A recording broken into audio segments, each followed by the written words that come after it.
Good evening and welcome to The World According to Mike Graham. We've got a packed show for you today. We're going to be looking into Prime Minister for a week. We're going to be finding out exactly what's been going on that I should apologise for. And of course, starting off, as tradition, we're going to be looking into the sad life of London Mayor Sadiq Khan.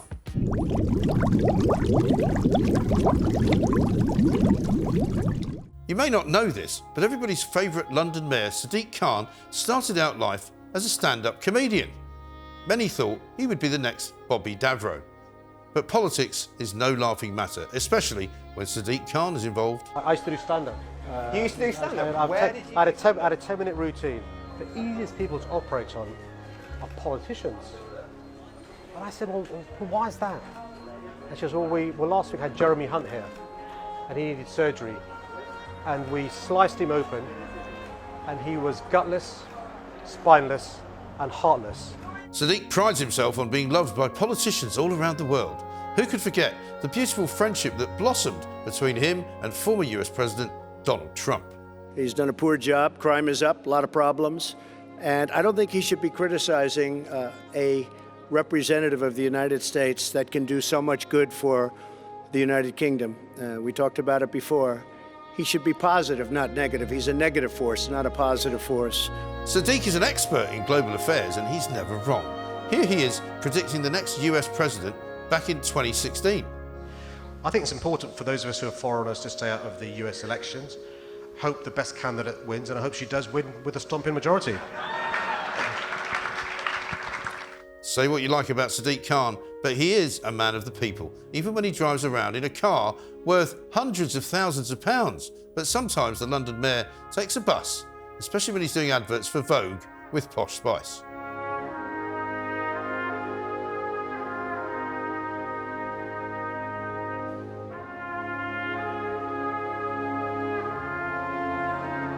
And Sadiq never shies away from the hard-hitting interviews. Forget Andrew Neil and Piers Morgan. Here he is facing the toughest grilling from former supermodel Naomi Campbell.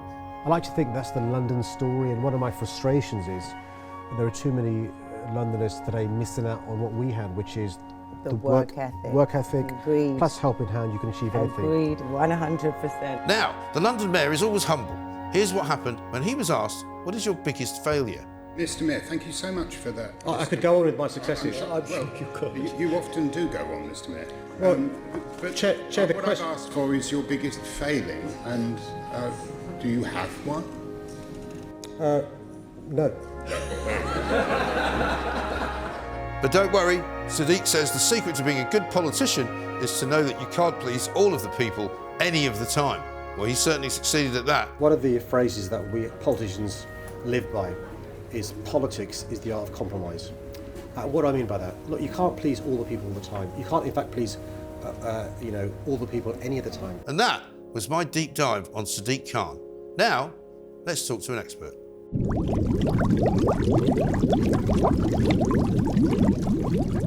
So now it's time to talk to an expert, somebody who knows an awful lot about Sadiq Khan and the use of cameras on our roads. He is, of course, the one and only Captain Gatso. Captain Gatso, a very good day to you.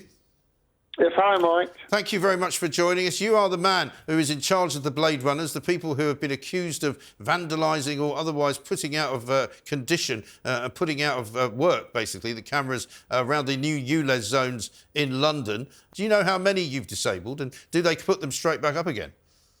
Well, there's differing figures, one that the police and the mayor's office will tell you, and Right. one that I'll tell you, and, and it's in the hundreds, obviously. Hundreds? We're up to about 500. Wow. But it's constant, it's ongoing, Yeah. and it ain't going to stop. And But what's the most sort of popular form of doing it? How do you do it the most? Hell of a lot of stickers out there, hell of a lot of paint currently. The lovely stickers are the FC UK Calm stickers. Are pretty good. I don't know if you saw our little stunt dumping a Calm's caravan outside his house. I did see that. Stickered up. I did see that. And clamped as well. Yeah. As I recall, and as you will recall, and your listeners and viewers will recall, Boris Johnson used to happily go out London on a push bike, He or did. jump on a tube or a train on his own. Yeah. Now, I can't even remember Ken Livingstone. I think he used to. He used to walk everywhere, didn't he? Right. So how come Mr. Khan has got 2 or 3 huge Range Rovers that are bullet and bomb proof? How come he's got all these close protection officers from the Met Police guarding him? Why is he that hated? Perhaps it's a question of it's not them, it's me. Well, I mean, who can say? But let me ask you one final question, Captain Gatso. If anyone sees you doing it, or any of your operatives taking these cameras out, doing whatever it is you're doing to them, what sort of reaction do you get? Cheers. Yeah. Many photos being taken. We've seen a lot of videos. Hand clapping. Roars of encouragement. I haven't seen any. I mean, out of the group currently, there's been a couple of arrests. One's been kicked into touch and one's well adjourned into next year. Yeah. The police haven't got a clue. As I say, they were too busy dancing and stuff with the LBGT lot down Notting Hill Carnival to bother us. Right. You won't see a cop at night time. It's unbelievable, isn't it? Listen, Captain Gatso, thank you so much for joining us. A very interesting job you've got. A lot of people would say congratulations for doing it. Some people would say shouldn't break the law, but people give Just Stop Oil plenty of praise for breaking the law. So I don't see why we can't say to these guys, if they're doing something that the public want, then it is, as Captain Gatso says, a community service. And that would be the end of it. And that was my deep dive into Sadiq Khan.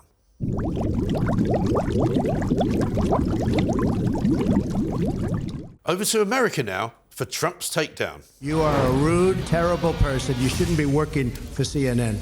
Crooked Joe Biden's only campaign strategy is indicting me. That's all they can do. Keep indicting him on nonsense. Going on extended vacations and sleep, sleep, sleep. That's what he wants to do. He wants to sleep and he wants to go to the beach and sleep. He thinks he looks good in a bathing suit. He doesn't. You are a rude, terrible person. You shouldn't be working for CNN. And now, why is this still a thing? Horoscopes. Who needs them? And who reads them? I'm looking at one today. For me, for my birthday, for my birth sign. And here's what it says. An angry neighbour or a workmate seems to be going out of their way to make your life difficult. For now, there is little you can do to keep out of their way. Finding ways to keep your mind off your problems and combat stress is the best thing you can do for yourself. What are they talking about? I don't have any workmates that are doing that. I don't have any neighbours that are doing that.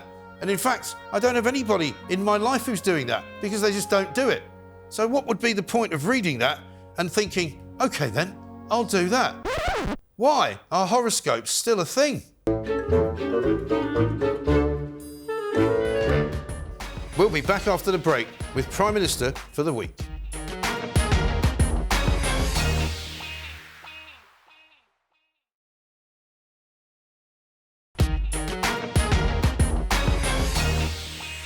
And now it's time for Prime Minister for the Week.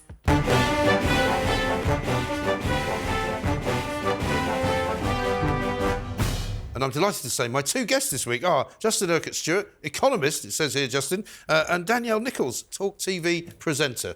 Welcome to both of you. This is a very quick fire round, I have to say. So, Danielle, I'm going to let you go first. Off you go. What would you do? Right, my first thing would be on emphasis on wellness in the NHS. Yeah, what, as opposed to killing people? Just as opposed to, like, fixing problems, why don't we do, like, instead of putting the cart before the horse, why don't we actually encourage wellness? Yes. Feel passionately about this. If I had any money, so any millionaires out there are watching, I want to set up wellness centres and I'm basically saying not about being healthy, because I know a lot of people who have unhealthy lifestyles who are healthy. Right. I'm talking about doing healthy. Right. People who do healthy things, who have healthy habits. So what would you go to a wellness centre for? So anything for crocheting if you're a grandma. Oh, yeah. A sports centre for kids. Breastfeeding classes, baby groups, mix and minglers for people who are newly single. Everything and everything. You could go through the whole gamut. Exercise. You could go through the mix and mingle first and end up in the breastfeeding unit. You never know. You could. Because you've had a child together as opposed to a take you weird right reason. Through. Then you're back in the kids' youth centre and off we go again. Exactly. But who's paying for all this though? Come on. Well, I know what you're saying. I think this is something that would have to work on. And the way I believe it would work is if the more you attend, the more credits you get. Yes. So the more you use the services, the more credits you get. Right. So you'll get diagnosed if you've lost your job or you've got depression or lost a child like I did. You would get diagnosed with a month of this wellness clinic. The more classes you attend, the more points you get on the system. So you might have been trained to do another job, maybe. You never know. What about this one, Justin? When you're an economist, does it work? We need sounds a bit left-wing to me. It's got to be able to try and work. You need people to be healthy, don't you? Well, it's better if they're healthy. We're just going to get sick. Well, we just had a story this week from the NHS saying that something like more than half of the people who died in 2022 were on an NHS waiting list. And I know you would probably say, well, yeah, they would be, wouldn't they, because they're ill. But actually, a lot of them have been on the waiting list for so long, they've actually died before getting seen to. You need to educate people how to be healthy. Yeah, we're just sticking plaster in at the moment. Absolutely. We're just sticking plasters on. We're throwing tablets at people. We need to strip it right back and start again. OK. All right, what's yours? I Well, hope it's a bit more right-wing than I've got that a place where you could actually do this. You can do it in the House of Lords. Get rid of the House of Lords. That's not a wellness centre, is it? No, exactly. That's full of very sick, dying people. They should be dying people. Very unfair. They've got two of the youngest in there ever now. They're going to be there for centuries. They're absolutely useless. Yeah. Why don't we have the brightest, the most imaginative, enthusiastic people there? Where are all those people? We don't want these old farts there. No. They've been stacked there. Or old friends of politicians. There's like 700 of them, isn't there? I mean, it's a ridiculous number. And there's more people in the House of Lords than there is, I think, in the Indian Parliament, which runs a country which has got sort of, nearly 2 billion people in it. They don't need 700 representatives. And also, you've got there's not much more you could do with that building as well. You could use the wellness clinic part. Right. That's what we're going to do. Or we're going to actually sell it off and actually. Well, they're supposed to be hollowing it out, aren't they? Because apparently the plumbing is so bad that they have at least one horrendous kind of, sewage episode about once a week. Oh. Because all the pipes run through the ceiling and stuff. You don't want to know. No. But no, it's in a terrible state. They keep talking about moving, don't they? Well, they're supposed to be moving. Well, they actually get it moving actually out of London, so it means something to the rest of the country. So would you replace it with an elected chamber? No, I would actually go and get the brightest Just point people. There's good people, so have them selected by a committee of people to actually sit there and say, these are imaginative people, they're successful people, people who've got ideas, and also willing to participate and actually do something. I like this. As opposed to just turn up there and fall asleep. Right. And Also, you could do it £300. part-time, couldn't you? Because, most of them do, let's be honest. I mean, you wouldn't have to go there more than maybe a couple of times a month and just take part in some, legislative debate of some kind. If we're a community, I believe in community. I think we've lost all that. If we work together, everybody's got something to bring to the party. Yeah, Please. well, not everybody. I've met some people who've got nothing to bring to the party, I can tell you that. But a proper drive to actually make things happen. We need some imagination in this country. Yes. And you're not going to get that from a bunch of old people sitting there with fur wrapped absolutely right. What's your second one, Danielle? Fix public transport. Yeah. I'm like this. You got to stop them striking first. Well, let's just stop that. For a start, I think that it should be a lot more free. I don't know if you ever know this, but when I first lived in Birmingham back in the year 2000, there was a bus service for £1. Yeah. You could go anywhere in Birmingham for £1. All you needed was. Well, Ken Livingstone had that, didn't he? In London, he used to have the tube for £1, but it almost bankrupted it though. Well, and that's why they've got so many debts now in TfL. I know what you're saying about funding, but we're being advertised to constantly. Yeah. So let's use that as advertising space. If that's the way we have to fund it, they're bombarding us with advertising anyway on our phones. Because the tube in London is now really expensive. If you have to use that on a daily basis, which I used to do, you're talking about going to work every day, spending maybe £300-400 a month. It's which is a lot of money. Ridiculous, And what about now if we've got ULEZ as well, and you're going to have to spend every single... Don't get me started on Sadiq Khan. Now, how you could have a smart car like me, which is a 1963 Morris Traveller, which runs on pure lead, but is allowed to go in. Yes, that makes no sense at all. No sense at all. Yeah. And because it's a classic car. There you are. Yeah. But it's thoroughly poisonous. Yeah. But actually, good public transport actually is really good. But do you know what I would say as well? It's good public transport outside of the cities, because that's where it doesn't exist. Yeah. This is what they don't realise. You go to Manchester, it's not bad. Glasgow's got the funny little clockwork orange train that goes around, and buses are very good and frequent in cities. But outside of cities, it's useless. You get nothing. Yeah, it's absolutely useless. How's the tram work in Manchester? Is that good? It doesn't go to where I live. That's no use. Well, why don't you just move? Do you know what they did? They decided to put a fast bus. Basically, it was just a bus lane where they ripped it all up. They caused all of inconvenience. Do you know, I went on the fast bus. It took me half an hour to get into town normally with traffic. Yeah. It took me 45 minutes on the fast bus. That's a bit weird. I was like, that's a really slow fast bus, that is. Isn't it? Because as soon as it hits the city centre, it's back in the traffic with everyone else. Yeah. So it was neither use nor ornament. Get rid of the fast bus. It's not fast. Nobody ever asked me what I would say, but you've got to get rid of the bike lanes as well, because that slows everything down. But that's another story. Tend Justin, to agree there, man. What's your next one? Yeah, we found something we agree on. Right, what's the one? I'm going to like this one, I think. We're really good at in this country is we're really good at setting up small businesses. We set up more businesses than France and Germany. Well, small businesses are good at setting up small businesses. You know. And now we need to actually give them incentives, not government giveaways, not tax breaks. Yeah. Just give them actually incentives to actually get going, get started, and that's. Well, because now at the moment it's all a disincentive, isn't it? Well, if you've got a small business now, I mean, I've had a small business for quite a few number of years, and the number of loopholes that they've closed for the way that you could actually invest money, pay a bit less tax because you are running your own business and it's a risk. And they've shut all that down. The largest employer in this country is the small business. The small business, yeah. And where do our larger businesses come from? No, it's from the smaller ones. Yeah. If you don't grow those ones, all you're going to do is older ones just getting taken over by the Americans and by private equity and actually not growing the economy. You go around the country and you can see there where you've got proper internet access and things like that. Dynamic businesses, particularly on technology. That's where they can actually get going. They don't need. There's lots of capital. There's no shortage of money in this country. That's why I think people like spending money as well. People like spending money. Let's not have everyone sat at home. Let's get everyone out and about and spending money. Yeah, working from home is an absolute curse. Bad idea. It's absolutely ruined everything. The other one you could do is the joke about, how do you start a small business in this country? Start off with a big one. Then pretty soon you've had to melt it all down. This is going very well. So, Danielle, your final one? My final one is give my husband his job back at Charlton. Who took it away from him? Where was he working? He's not working anywhere right now. He's under my feet. But where was he? Where was he working? Charlton Athletic. Okay. I didn't know if I was going to be accepted is he the manager? Like a southerner. Yeah, he's the manager, isn't he? You're a footballer's wife, effectively. I'm a wag, yeah. Wag, brilliant. Yeah. Your first wag on this show. I am. Well, there you go. Apparently, I'm told he got sacked at the weekend. He got sacked at the weekend. That's a bit early in the season, isn't it? Do you know what? 3 games, 4 games? It's premature. I'm not allowed to comment on that. Aren't you? Mike. Okay, well, I'm going to comment on it. I think it's premature, and I think Charlton Athletic, you're a disgrace. But maybe he doesn't want to go back there. Maybe he wants to go to another club. We did like it there. Yeah. I like the people. He was happier than I've ever seen him. But that's the fickle world of football, man. Yes. I was watching an interview, actually, with the football manager of the Premier League who thought that he wasn't going to have a job, and he was in Portugal just a week or so before the season started. He got a phone call from his agent and said, I can't remember which team he's playing for. It might be Burnley or somewhere. Yeah. And they were like, no, we need you. You got to come. So he had to leave his family holiday and take a new job. So maybe he'll get lucky. Maybe. And he'll end up, Talk to my mate Dale Vince, Forest Green Rovers. Okay. He'll give him a job. That's He's a vegan, though. Oh, well, we'll let him off. Bit difficult. Anyway, off you go, Justin. I love that. I've seen it's a wag. It's fun. It's exactly. It's fantastic, isn't it? Okay, right. Where's the one bit of money we know is in number 10? Yes. That was the wallpaper. Yes. That Mrs. Boris stuck on that wall. Carrie. That's it. Yeah. Carrie, get that. £40 a roll. That's it.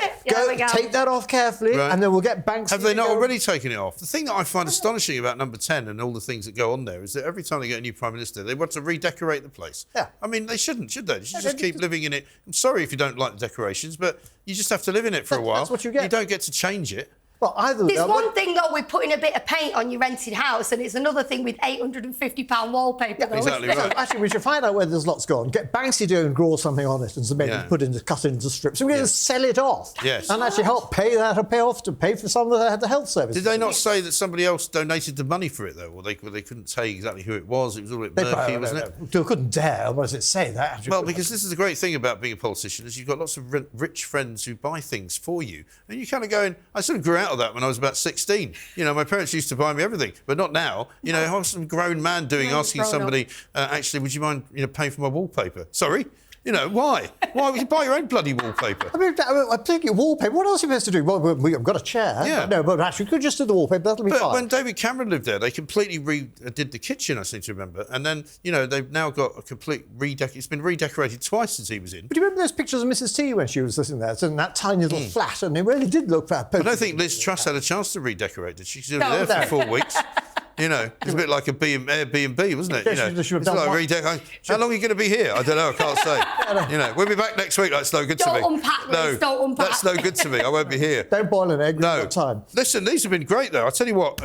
I think get my husband his job back. You should win it for that on its own. On its own. But I'm a bit suspicious about your plan on wellness. Only because I think it's going to cost us all an awful lot of money, and people would take advantage of it. That's the only thing I think. Because I think there are people out there who do. I mean, the trouble with people like you're a very nice individual, but not everybody else is. So you give them something for nothing, and they just kind of abuse it. You think they would? I think they would, yeah. Well, what if it was like privately owned, a bit like gyms, and it was something quite beautiful and quite elite with the steam room and the sauna and the swimming pool and a bit of AstroTurf for the kids to have but you're giving that all to people that haven't gotten a thing, as opposed to giving it to the people who've earned it. Well, no, not necessarily, because you have to earn it by investing back in. So I think like growing vegetables scheme, and then older people might want to come and grow vegetables, and they can give them to people who are struggling for food. The guys from the House of Lords will be down there if you're sick, won't they? You get your vegetables at 800 of them. Yeah, exactly right. It's a pass it on scheme. That's a lot of That's a lot of courgettes. Pass it forward, wasn't that? Pass it forward.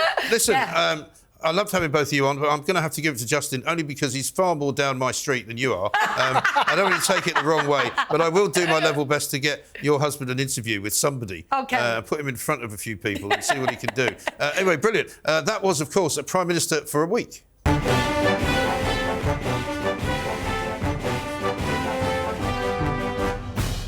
It's been another bad week for Joe.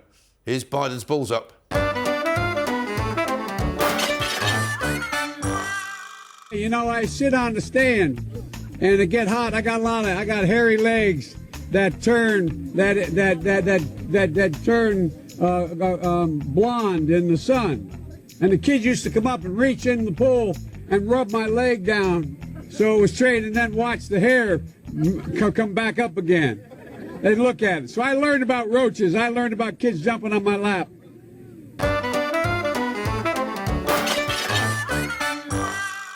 Time for my apology of the week.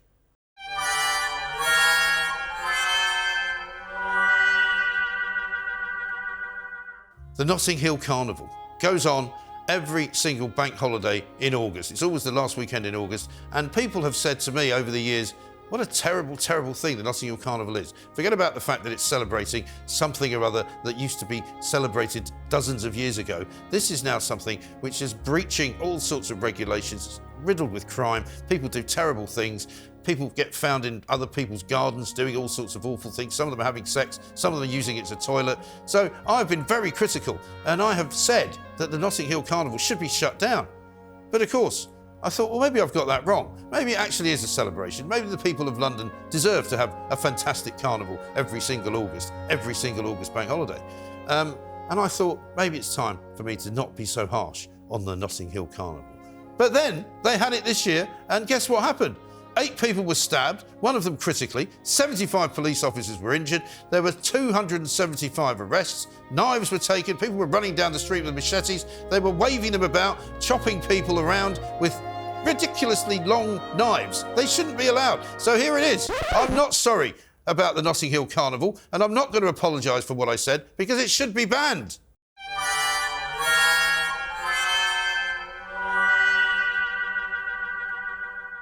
So that's the world according to Mike Graham for this week. Coming up next, it's Kevin O'Sullivan, who's back with What Just Happened.